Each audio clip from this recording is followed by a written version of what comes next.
Hello everyone, welcome back to the channel. आज मैं आपके साथ शेयर करूंगा complete interview process for the interview experience in the company the Hartford for the role of senior software developer AI native.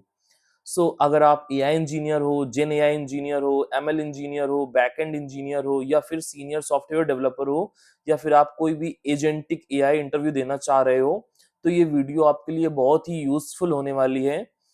इस एक video में मैं आपको बताऊंगा कंप्लीट इंटरव्यू प्रोसेस, हर एक राउंड के क्वेश्चंस और कंपनी किस लेवल के कैंडिडेट को हायर कर रही है। तो अगर आप द हार्टफोर्ड कंपनी में इंटरव्यू देने वाले हो या फिर आप अगर इंटरव्यू का एक्सपीरियंस देखने आए हो, तो ये वीडियो आपके लिए बहुत ही नेसेसरी रहने वाला है, क्योंकि एट द एंड जो एचआर लेवल के क्वेश्चंस होते हैं वो भी आपको सुन के जाने पड़ेंगे, क्योंकि उसमें भी काफी अच्छे लेवल के क्वेश्चंस पूछे जाते हैं। तो मैं सब डिटेल एक्सप्लेन करूंगा, तो stay tuned at the end of the this video. So company का थोड़ा सा ओवरव्यू लेते हैं before starting the whole process, because वो बहुत जरूरी है, क्योंकि आप जिस कंपनी का इंटरव्यू दे रहे हो, कंपनी के बारे में कुछ लिटिल बिट इन्फॉर्मेशन आपके पास होनी चाहिए, ताकि आप थोड़ा सा मोटिवेटेड रहें और इंटरव्यू को सही से प्रिपेयर करें। तो सबसे पहले कंपनी के बारे में थोड़ा सा जान लेते हैं। तो द हार्टफोर्ड एक यूएस बेस्ड कंपनी है, जो फॉर्च्यून 500 इंश्योरेंस कंपनी में आती है। तो रिसेंटली इन्होंने हैदराबाद में अपना एक नया टेक्नोलॉजी सेंटर इस्टेब्लिश किया है, जीसीसी ओपन किया है, जो इंडिया में अग्रेसिवली हायर कर रहे हैं एआई नेटिव रोल्स के लिए, मशीन लर्निंग के लिए, जनरेटिव एआई और बैकएंड इंजीनियरिंग के लिए। सो अगर आप इन सब में कहीं पे भी वो करते हो, लाई करते हो, स्टैंड करते हो, तो आप उनकी वेबसाइट पर जाके अप्लाई कर सकते हो। तो ऑफिस का कल्चर काफी प्रीमियम है। अगर आप यूट्यूब में जाके वीडियोस इनके देखोगे, इनकी कंपनी के वीडियोस देखोगे, तो आपको काफी कल्चर प्रीमियम ही लगेगा। तो कंपनी मल्टीपल बेनिफिट्स प्रोवाइड करती है, जो मेरे को एचआर के थ्रू बताए गए थे, जो कि कंफर्म्ड है। मैंने मल्टीपल रिसोर्सेज से भी कंफर्म किए थे। Suppose they are like they are providing 3 time food facility inside the Hyderabad office, cafe facility है, हाइब्रिड वर्क इन्वायरमेंट देते हैं फॉर द एक्सपीरियंस रोल। अगर आप फ्रेशर पे जा रहे हो तो मे बी उनसे कंफर्म करना पड़ेगा, but for the experience load they are providing the hybrid work. Then international team exposure है, मल्टीपल इंजीनियर्स यूएस से काम करते हैं। मेरा इंटरव्यू भी, अगर मैं आपको आगे इंटरव्यू एक्सपीरियंस भी बताऊंगा, यूएस के 2-3 इंजीनियर्स ने लिया था। एआई फोकस्ड प्रोजेक्ट्स हैं, लेटेस्ट टेक्नोलॉजी स्टैक यूज करते हैं ये लोग। तो अब बात करते हैं एक्चुअल इंटरव्यू प्रोसेस के बारे में। तो जो राउंड फर्स्ट हुआ था वो ऑनलाइन असेसमेंट था। तो सबसे पहले जब मैंने पोर्टल पर अप्लाई किया था, उसके बाद मुझे एक ऑनलाइन असेसमेंट का लिंक आया था 2 से 3 दिन बाद। असेसमेंट कंप्लीट करने के बाद हैकर रैंक पर अ, दो क्वेश्चन अ, दो क्वेश्चंस आए थे हैकर रैंक पर। इंटरेस्टिंग बात ये थी कि मेरे केस में ट्रेडिशनल डीएसए के साथ साथ machine learning related coding question भी आए थे। लाइक मेरी प्रोफाइल जो थी वो एआई नेटिव ज़्यादा थी प्रोफाइल सीनियर सॉफ्टवेयर इंजीनियर की, बट मेरे वाले में 2 मशीन लर्निंग के क्वेश्चंस आए थे। काफ़ी बड़े थे, काफ़ी लॉन्ग थे, मेरे को बहुत देर तक टाइप करना पड़ा था, टाइम काफ़ी था, तो उसमें टाइम लगा था। तो मैंने दोनों क्वेश्चन रन कर दिए थे, ऑल टेस्ट केसेस पास हो रहे थे। सिंपल से होते हैं, वो दिखते बड़े हैं खाली, not a very long question. अगर आप सिंपली टाइम लेके आराम से थोड़ा सा स्टेबल होके बैठ के सोचोगे तो वो हो जाएंगे easily. Time is enough, 45 minute का आई थिंक टाइम रहता है, तो इजिली हो जाते हैं। मेरे शायद 20 या 25 मिनट में हो गए थे। इसके बाद असेसमेंट क्लियर हो जाने के लगभग 3 से 4 दिन बाद एचआर का मेल आएगा कि शॉर्ट लिस्ट हो गए हो आप ओए राउंड में, ऑनलाइन असेसमेंट राउंड में, और इंटरव्यू स्लॉट्स अवेलेबल होते ही नेक्स्ट राउंड शेड्यूल किया जाएगा। तो आप इंटरव्यू स्लॉट्स उनको बता देते हो कि मैं कब अवेलेबल हूँ, मैं कब अवेलेबल नहीं हूँ। इसके बाद वो सेकंड राउंड शेड्यूल कराते हैं। तो ये सेकंड राउंड जो मेरा हुआ था वो इंडिया के इंजीनियर ने ही लिया था। उनकी टोन से पता चल जाता है कि इंडिया से हो रहा है या बाहर से हो रहा है। तो ये जो सेकंड राउंड था वो अप्रोक्सीमेट 40 मिनट का था। तो इंटरव्यू एक सीनियर एआई इंजीनियर ने लिया था। तो सबसे पहले उन्होंने मेरे को एक fast API backend coding problem दिया। तो रिक्वायरमेंट ये थी कि एक पोस्ट एपीआई क्रिएट करनी थी, उसके अंदर रिक्वेस्ट पेलोड के लिए पाइडेंटिक मॉडल बनाना था, रिक्वेस्ट रिसीव करनी थी, वैलिडेशन परफॉर्म करनी थी, like email and other validations, like नहीं होते कि एट द रेट होना चाहिए, स्ट्रिंग होनी चाहिए या फिर इंटीजर होना चाहिए, दैट्स द सिंपल वैलिडेशन। और इसके बाद एक छोटी सी बिजनेस लॉजिक इंप्लीमेंट करनी थी उसी एपीआई के अंदर। कोडिंग कंप्लीट होने के बाद उन्होंने फास्ट एपीआई और पाइडेंटिंग का कॉन्सेप्ट डिस्कस किया था। इसके बाद एक सिंपल डीएसए क्वेश्चन भी पूछा था, मुझे रिवर्स नंबर इंप्लीमेंट करना था। तो क्वेश्चंस डिफिकल्ट नहीं थे, कोडिंग अप्रोच और क्लीन इम्प्लीमेंटेशन देख रहे थे वो मेरे हिसाब से।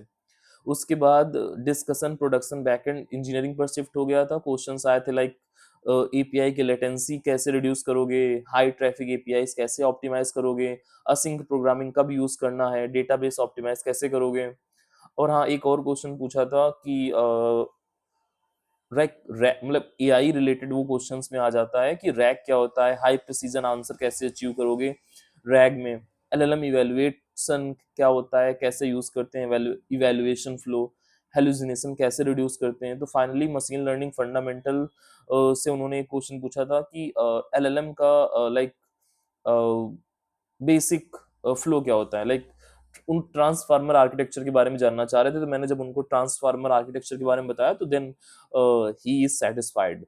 Overall first coding plus AI concept यही पूरा था, मतलब कंप्लीट पहला राउंड। इसके बाद पहला राउंड कंप्लीट होने के बाद 2 से 3 दिन बाद मेरे को कंफर्मेशन मिली कि मेरा ये वाला राउंड कंफर्म हो गया है। Then they are scheduling the second round. But जो लाइक थर्ड राउंड जो टोटल पहले ओए वाला एक अगर फर्स्ट राउंड को गिने, देन फर्स्ट राउंड हो चुका, सेकेंड राउंड जो मेरा अभी भी दिया, जो थर्ड राउंड होने वाला था ये लिया था यूएस के आर्किटेक्ट ने, जो कि मेरा सबसे टफ राउंड था इस पूरे फ्लो पे, क्योंकि यही एक फाइनल राउंड था जिसके बाद टेक्निकल राउंड सब खत्म होने वाले थे। तो ये पूरा इंटरव्यू प्रोसेस लगभग 1 घंटे 20 मिनट तक चला था। 2 यूएस आर्किटेक्ट इंटरव्यू ले रहे थे, क्योंकि वो इंटरव्यू शुरू होने से पहले इंट्रोडक्शन होता है ना, तो उन्होंने इंट्रोडक्शन दिया था अपना, तो वो यूएस से काम कर रहे थे। स्क्रीन भी उनकी शो हो रही थी, उन्होंने वीडियो कैमरा ऑन कर रखा था। सो वो काफ़ी टफ इंटरव्यू था। तो मैं बताता हूँ कि उसके क्वेश्चंस क्या-क्या थे। सो एक एआई लाइक एक आर्किटेक्ट जो उसमें था वो मशीन लर्निंग रिलेटेड क्वेश्चन पूछ रहा था, और जो दूसरा आर्किटेक्ट था वो gen AI related like AI related questions पूछ रहा था। तो सबसे पहले इंट्रोडक्शन हुआ था, मैंने अपना अपना इंट्रोडक्शन दिया था कि फुल स्टैक और टेक लीड का एक्सपीरियंस के बारे में बताया था। तो उसके बाद उन्होंने एक्चुअल टेक्निकल डिस्कशन स्टार्ट हुआ था। तो मशीन लर्निंग के जो क्वेश्चंस थे मैं बता देता हूँ कि उनके जो मेन क्वेश्चंस यही थे कि मशीन लर्निंग के मॉडल को प्रोडक्शन में डिप्लॉय कैसे करोगे।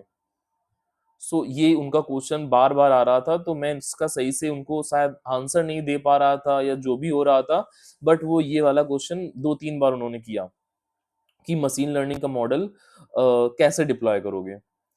उन्होंने मेरे को इंफ्रा भी बताया कि सपोज एडब्ल्यूएस में डिप्लॉय करना है, जीसीपी में डिप्लॉय करना है, तो आप कैसे, कहाँ पे, कौन सा बेस्ट वे चूज करोगे जिससे हाई इन्फ्रेंस रहे। इसके बाद उन्होंने इन्फ्रेंस लेटेंसी रिड्यूस करने के बारे में पूछा कि कौन सा इन्फ्रेंस इंजन आप यूज करोगे, एस जी लैंग या वी एल एल एम। सो ये सब के बारे में भी डिस्कशन हुआ। देन मैंने वी एल एल एम का पेज अटेंशन वाली चीज उनको बताई, जो उसका मैकेनिज्म है। देन उसके बारे में थोड़ा सा डिस्कशन हुआ, नॉट ज़्यादा, कि 2-3 मिनट ही चला होगा। इसके बाद कम हार्डवेयर रिसोर्सेज यूज़ करके हाई परफॉर्मेंस कैसे यूज़ कर सकते हैं, उसके बारे में पूछा। उसके बाद मैंने रिज्यूमे में अपने जीपीयू के बारे में लिखा हुआ था, तो उन्होंने 1-2 क्वेश्चंस जीपीयू से पूछे थे। डेटा सेट कैसे प्रिपेयर करना है, इसके बारे में पूछा था। ट्रेनिंग और इन्फ्रेंस पाइपलाइन कैसे डिज़ाइन करोगे, इसके बारे में पूछा। और हाँ, मैंने अपने रिज्यूमे में रिकमेंडेशन सिस्टम के बारे में भी लिखा हुआ था, तो उन्होंने रिकमेंडेशन सिस्टम के बारे में से भी 1-2 क्वेश्चंस पूछे। इसके बाद मॉडल को इवैल्यूएट कैसे करेंगे उसके बारे में पूछा। जो अब बात करते हैं जो दूसरा इंटरव्यूअर था, वो जो जेन एआई और एआई स्पेसिफिक पूछ रहा था, वो मतलब बीच-बीच में उसके भी क्वेश्चंस आते जा रहे थे, like production grade rack system का आर्किटेक्चर कैसे डिजाइन करोगे, चंकिंग स्ट्रेटजीज क्या होंगी, एम्बेडिंग मॉडल कैसे सेलेक्ट करोगे, रिट्रीवल कैसे चूज करोगे, री रैंकर कहाँ पे यूज करते हैं। सो और हाँ, एलएलएम इवैल्यूएशन एंड हैलुसिनेशंस इनके बारे में पूछा था। सो इसके बाद ही ये सब हुआ। इसके बाद उन्होंने बैकएंड के भी काफ़ी सारे क्वेश्चंस पूछे, नॉट ओनली जस्ट कि एआई के ही क्वेश्चन पूछे कि एपीआई में रेट लिमिटिंग कैसे इम्प्लीमेंट होगी, लाइक आपका सिस्टम अगर मल्टीपल हिट्स कंज्यूम करता है एक ही सोर्स से, तो उसको कैसे रेट लिमिट करोगे, स्केलिंग स्ट्रेटजी क्या होंगी, हाई कॉन्करेंट सिस्टम कैसे बना सकते हो, एपीआई परफॉर्मेंस कैसे मॉनिटर करेंगे। इसके बाद एक उन्होंने टफ क्वेश्चन पूछा था, वो मेरे को अभी तक ध्यान है क्योंकि वो काफ़ी टफ था, मैंने उसको आंसर करने में बहुत सा टाइम ले लिया था। तो उन्होंने पूछा था कि सपोज़ तुम्हारे सर्वर के पास 4 जीबी रैम अवेलेबल है, लेकिन एपीआई का पेलोड का टोटल साइज़ ही 16 जीबी है। अब तुम इस डेटा को कैसे एफिशिएंटली प्रोसेस करोगे? ये क्वेश्चन लाइक वो देखना चाह रहे थे कि candidate large scale processing system समझता है या नहीं।